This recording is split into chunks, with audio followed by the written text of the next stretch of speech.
Biniro ko lang naman. Marami akong kaibigan naman sa house eh. Opo, opo. Maraming tayo yung mga binibiro kayo. Sabi ko, bro, Opo. pumirma ka pala. Ah. Senator Judge ako eh. Oo. Para naman ka ako magkaroon ka naman ng pagkakataon na ikaw ay matanong naman dun sa impeachment court. Kung sakasakaling magkakaroon. Opo, Ba, isasuggest ko isa ka sa mga witnesses. Ba't ako na naman nangyayari mo dyan, sir? Papatawad mo. Ikaw naman ka ako pumirma ka dun eh. testingin lang naman kita kung ano eh. Oo nga naman. Kasi nung una tayong nag-usap, sinabi mo, anong magagawa ko? Mababasa ko ba yan Napakakapal niyan eh. ang dami naman. Pagkakanya kinakailangan pumirma ka agad. Paano ko mababasa yan? Oo. Pagka pinatawag mo ako dyan, kanya, siyempre, iibahin ko na yung sagot ko. Nako. Yung sasabihin ko, sasabihin ko, binasa ko. Opo, oo. Hindi maintindihan. Di kung nabasa mo, naintindihan mo. Yung susunod kong tanong ngayon. Opo. Malalaman ko ngayon kung talaga naintindihan mo. Huwag mo na nga akong isasama dyan. Sabi na naman niya. Hindi. Hindi pwede. Kailangan may sample naman. 215 kayo eh. Oo nga po, oo. Naman lang 10% kinakailangan tumayo dyan. Maano ko naman, matanong ko naman kayo. Magkakaibigan, magkakakilala naman tayo eh. Oo. Sabi niya, utang na loob, huwag mo naman akong, kahit na biro lang ako kinakabahan. Alam mo yung pa lang doon pa lang sinasabi ko sa inyo, magkakaalaman tayo. Lalo ito, Paano mong pananagutan? Oo. 30, kung hindi ko nagkakamali, 32 pages yung petition. Ang pinag-uusapan natin, mga terminong pang-abogado to. Technical ito eh. Yes po. Okay. Karamihan naman sa amin doon, hindi, siguro wala, baka 10% na ang abogado doon sa House of Representatives. 33 pages na isang dokumentong panglegal. Na yung maaaring yung ibang terminong nabasa mo, nun mo lang nabasa. Ibig mo ba sabihin, matatapos mo yun in 30 minutes? Mukhang imposible nga. Baka hindi. Hindi naman 30 minutes. Pagkapirma siguro, wala pang tigto 2 minutes eh. Yun ang gustong mangyari ng Korte Suprema dyan. Batay sa utos niya, opo. Kasi tinatanong niya binigyan niyo ba isa-isa yung mga miyembro na pumirma? At sila ba'y nagkaroon ng pagkakataon na mabasa yan ng isa-isa? Kasi nabasa ko nga kanya, hindi ko naman naintindihan. Di ba usapan pa yun? Itong isa naman, nabasa ko. Naintindihan mo? Kanya ganun. Opo. Paano kung iba yung pagkakaintindi mo? Iba pala ang tama. Oo nga naman. Hindi ba nga abogado na nga ito, mag-aaway pa sila. Parehong abogado yun eh. Hindi mali ka dyan. Ito kaya. Lalo kang mali, kanya ito yun. Kaya nga may korte eh. Nagdidibaw. Tapos magpapasya ngayon. Pati sa korte, nag-aaway-aaway nga eh. Akala mo ba ganun kadaling intindihin yan? Yan ang nakikita ko ngayon. Gustong malaman ng korte. Ngayon pa lang. Yung verification ba talagang nangyari? Pagkatapos, yung one year rule, one year ban rule, natupad ba o hindi?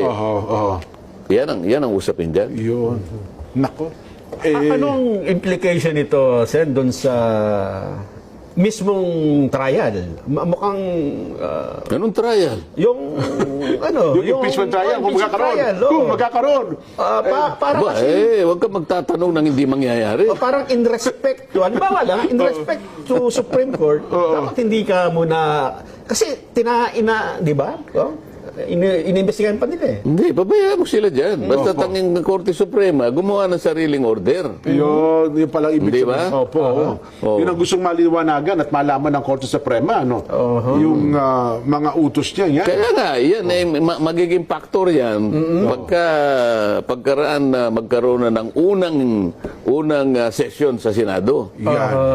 Pwedeng maging pagtalunan din ito. Kasi ang opening nyo, umaga ng pero ang umaga, usually, ano lang ho yan, di ba? Botohan ng sino speaker, chairmanship, etc. July 28 ang sinasabi mo. So na yun.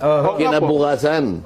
Ayun, kinabukasan. Doon na yung proper hearing talaga. Kaya diba? Yung first business of the day nyo. Kaya nga.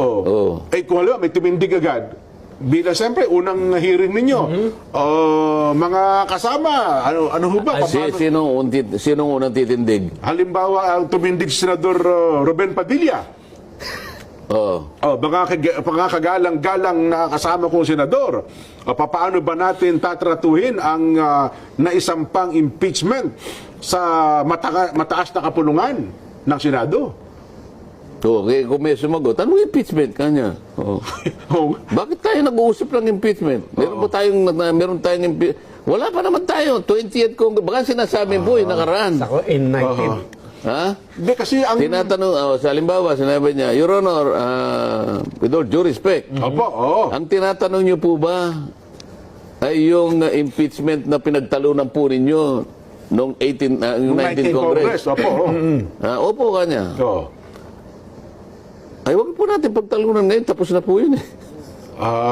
Di ko halimbawa, ang maging punto niya, ang problema ho doon ay may naiwanang utos ang Senado na dapat ay sagutin ng Kamara, so parang may nabinbin na hindi natapos dapat sagutin. Sinagot na po di ba? Kaso po, nung sinagot, tapos na po yung Kongreso. Pasak. Di ba? Di tapos na po. Kasi tingin naman ng ibang ata, di ba? Kasi meron parang, ano ba yung order ng Senado na dapat ay sagutin ng Kamara na ibinalik nila yung impeachment complaint? Oo nga. Nakalimutan mo na, diniscuss na natin ito, di ba? June 11. Ayan, opo. Anong sabi ng Sinole, di ba? Ayan, opo, Sinole, binalik sa Kamara. Return. Opo, nagtalo-talo pa nga sila kung tatanggapin talaga o hindi. At the same time, nag-issue ng summons. Opo.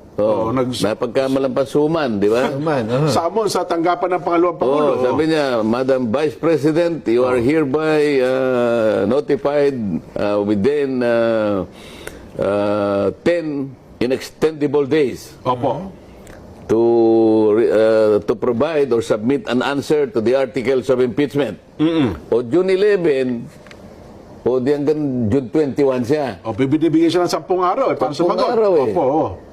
Nagkataon yung June 21, Sabado. Yan, opo. Yung June 22, Linggo.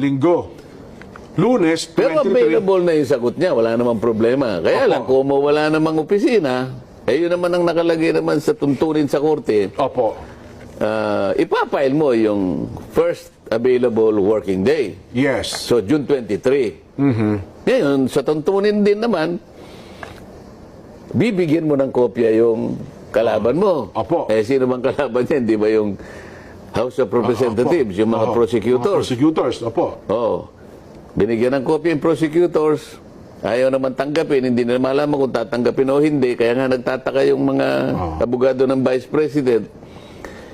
Bakit ayaw po niyong tanggapin? Paano po kami makakapag-submit sa impeachment court kung hindi niyo po tatanggapin sapagkat kailangan pong may paliwanag namin na naibigay na